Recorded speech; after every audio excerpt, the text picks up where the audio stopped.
वरुणी एकादशी व्रत कथा। धर्मराज युधिष्ठिर बोले, हे भगवान, मैं आपको नमस्कार करता हूँ। आपने चैत्र मास के शुक्ल पक्ष की एकादशी अर्थात कामदा एकादशी के बारे में विस्तार पूर्वक बताया।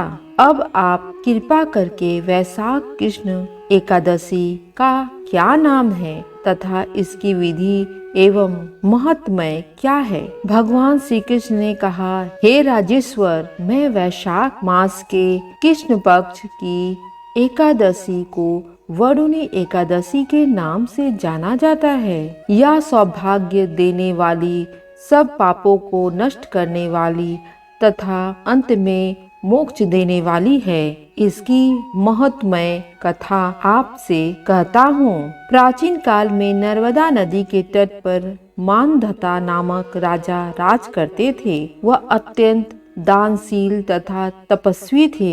एक दिन जब वह जंगल में तप कर रहे थे, तभी न जाने वहां से एक जंगली भालू आया और राजा का पैर चबाने लगा। राजा पूर्वत अपनी तपस्या में लीन रहे। कुछ देर बाद पैर चबाते चबाते भालू राजा को घसीटकर पास के जंगल में ले गया।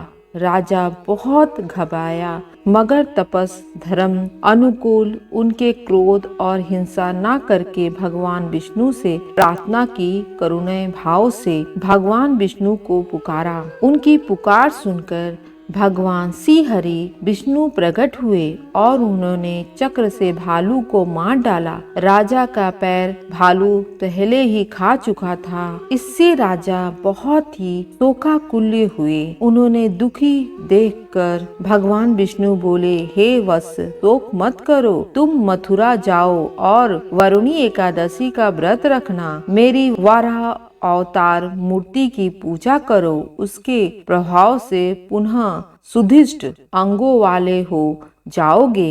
इस भालू ने तुम्हें जो काटा है, यह तुम्हारे पूर्व जन्मों का अपराध था। भगवान की आज्ञा मानकर राजा मानधाता ने मथुरा जाकर श्रद्धा पूर्वक वरुणी एकादशी का व्रत किया। इसके प्रभाव से राजा शीघ्र ही पुनः सुंदर और संपूर्ण अंगों वाले हो गया। इसी एकादशी के प्रभाव से राजा मानधाता स्वर्ग गए थे।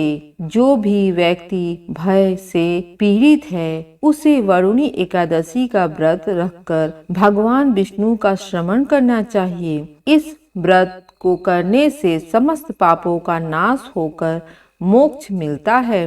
अगर आपको यह कथाएं पसंद है तो कृपया शेयर, लाइक या कमेंट करें।